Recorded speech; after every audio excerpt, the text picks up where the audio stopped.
Olá, alunos da turma ATM 45, eu retorno aqui com vocês com a nossa 8ª aula da disciplina Atenção à Segurança do Paciente 2. E hoje nós iremos falar sobre a 6ª meta de segurança do paciente no que envolve a prevenção de queda e lesão por pressão, tá? Nessa aula a gente vai ver os conceitos de queda, o que são considerados quedas, como prevenir as quedas e os tipos de lesão por pressão, quais os tratamentos que podem ser utilizados aí quanto na área da enfermagem, ok? Espero que vocês gostem dessa aula, lembrando que no término aí a gente tem uma atividade complementar. Então vamos lá.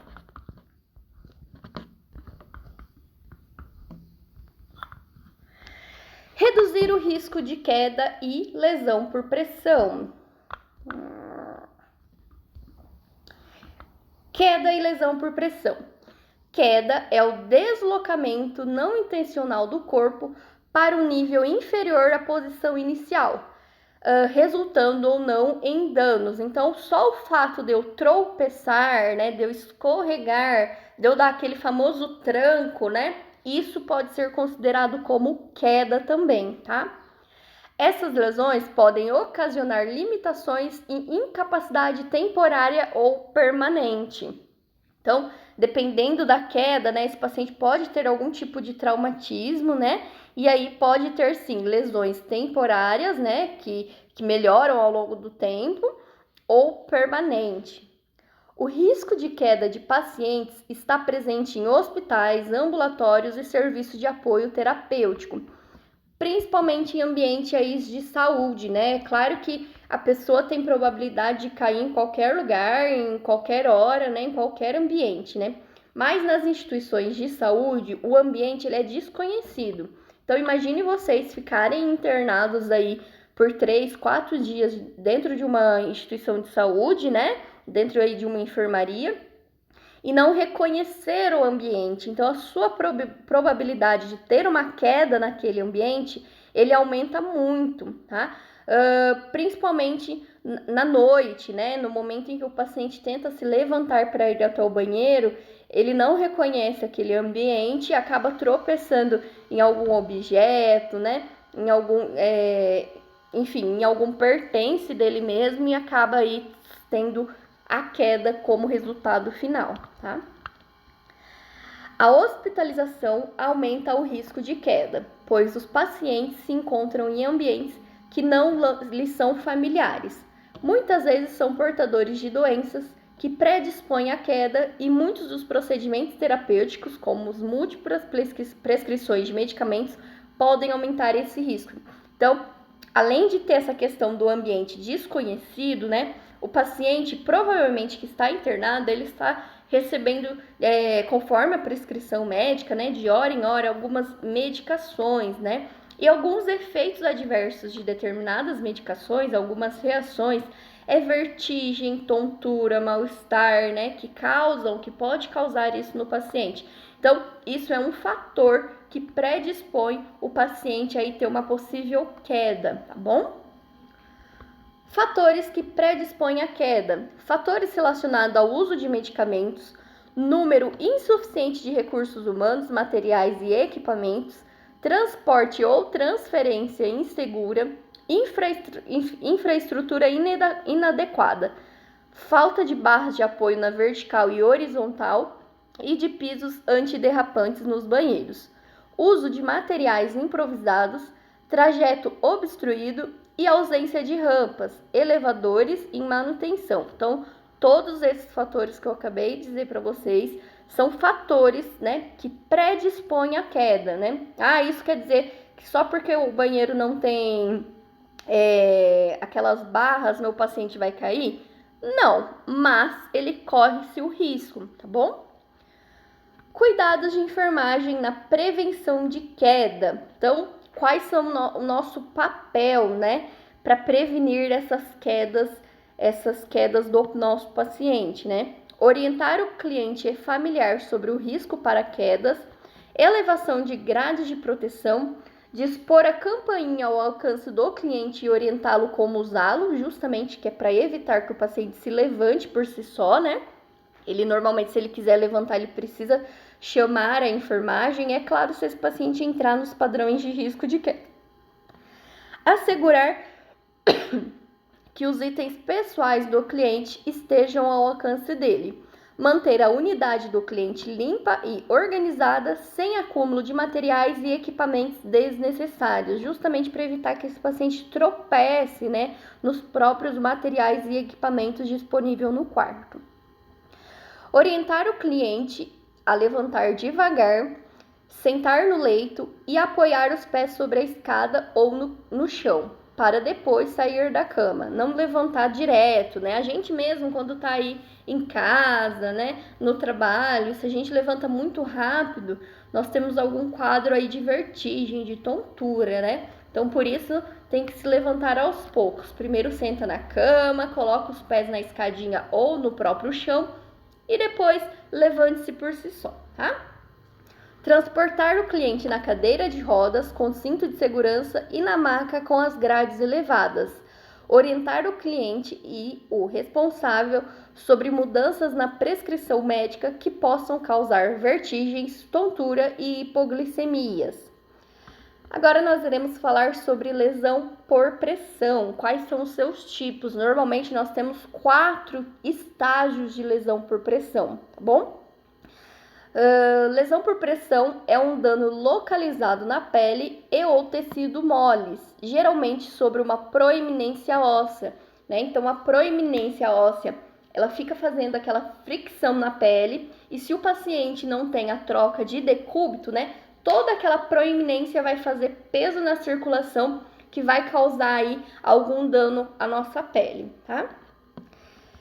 Lesão por pressão ocorre por fatores intrínsecos, né, que é devido à nutrição, o envelhecimento desse paciente, quadros de anemia, pressão arterial, o edema, né, o estresse, o tabagismo, a temperatura, questões de infecção, e também por fatores extrínsecos, né, que não depende aí do paciente, que sim, isso a enfermagem consegue evitar, né, que através da fricção, né, que é aquele apoio mesmo da proeminência com a circulação, né, a umidade e força de cisamento.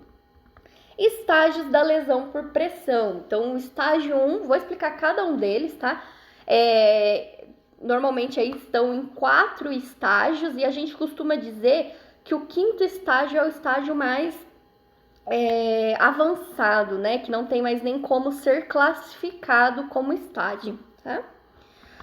Lesão por pressão estágio 1, pele íntegra, e eritema que não embranquece. Então, normalmente é aquela hiperemia da pele, né? A pele está um pouquinho avermelhada, tá? Pele íntegra com área localizada de eritema que não embranquece e que pode parecer diferente em pele de cor escura. Então, normalmente quem tem uma pele mais morena, negra, essa hiperemia ela não consegue ser vista nitidamente, tá? Lesão por pressão estágio 2. Perda da pele em sua espessura parcial com exposição da derme. Então, normalmente ela já tem aquela característica bolhosa, né? Que a pele já está escamativa, está bem hiperemiada e já está escamativa. Então, a gente costuma dizer que é lesão por pressão estágio 2, tá? Perda da pele em sua espessura parcial com exposição da derme. O leito da ferida é viável, de coloração rosa ou vermelha, úmido e pode também apresentar como uma bolha intacta. Então, tem aquela questão de soltar a pele, né? E está visível a nossa derme, tá? Lesão por pressão estágio 3. É a perda da pele em sua espessura total. Então, a gente já consegue ver a ferida, né? Propriamente dita. Então, ela já está em estágio 3. Perda da pele em sua espessura total, na qual a gordura é visível e frequentemente tecido de granulação. Não há exposição de fáscias, músculo, tendões, ligamentos, cartilagem ou ossos. E lesão, né, por pressão em estágio 4, a gente já consegue ver, além da espessura total ser afetada, a gente já consegue ver pontos de necrose, né? Consigo ver aí músculo, a cartilagem, tá bom? Perda da pele em sua espessura total e perda tissular. Perda da pele em sua espessura total e tissular com exposição ou palpação direta de músculo, tendões, ligamentos, cartilagem ou osso, tá? Então a gente já consegue ver todos esses pontos, né, de músculo, até a área ali de gordura, tá? E pontos de necrose, tá bom? Cuidados de enfermagem para prevenção de lesão por pressão. A principal cuidado é mudança de decúbito, né? De 2 em 2 horas, esse paciente que é totalmente acamado, que tem o risco de lesão por pressão, ele precisa fazer a mudança de decúbito, tá? Massagem de alívio para a pele sem lesão. Então, se a pele não tiver nenhuma lesão no momento do banho, eu preciso fazer uma massagem aí nas prominências ósseas, tá?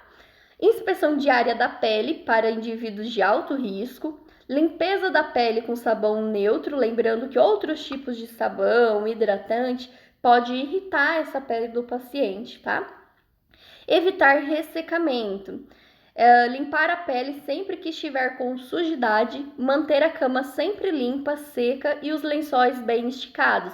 Lembrando que se o lençol não estiver muito bem esticado, né, aquele lençol sim, ele pode sendo friccionado aí, né, com a pele do paciente, pode causar uma lesão por pressão, seja do estágio 1, né, que é aquele vermelhamento, ou se o paciente ficar por muito tempo naquela mesma posição, já pode evoluir aí para o estágio 2, tá? Retirar roupas úmidas e colchão caixa de ovo inflável, também são aí outros métodos, né, que podem prevenir as lesões por pressão. Principais tipos de cobertura para lesão por pressão. O filme transparente, né, que normalmente ele é utilizado como para proteção das proeminências, principalmente de calcânio. Ácido gráfico essencial, que é o AGE, né, o olhinho, né, que normalmente é passado no retorno aí, ao redor, dessa ferida, né, e às vezes até no estágio 1 é passado totalmente na pele do paciente, tá? O hidrogel, a papaina, a colagenase são 2 tipos aí de fármacos, né, que ajudam na cicatrização, no processo de cura dessa lesão por pressão. E o carvão ativado. O carvão ativado, normalmente, quando o paciente está apresentando estágio 4, né, é utilizado o carvão e o carvão ele suga toda aquela secreção, tá? O carvão ele não é trocado diariamente, tá? E aí pode sim, depois da utilização do carvão, entrar aí com outro tipo de fármaco. Algumas instituições, elas já possuem, né, times de curativo. E esse time de curativo, eles trabalham muito com esses casos de lesão por pressão. Então, o time é composto pelo médico, enfermeiro, nutricionista, um fisioterapeuta, tá? E aí, eles avaliam essa ferida, né, para saber em que estágio que essa ferida encontra-se, né, de lesão por pressão. E entram aí com uma prescrição de algum fármaco, algum tipo de curativo em específico, tá? Deixei disponível aqui, tanto na aula como até no próprio portal, um vídeo interativo sobre lesão por pressão, tá? Espero que vocês gostem dessa aula e aí em breve eu retorno aí com a nossa 9ª aula, ok? Beijo para vocês e até mais!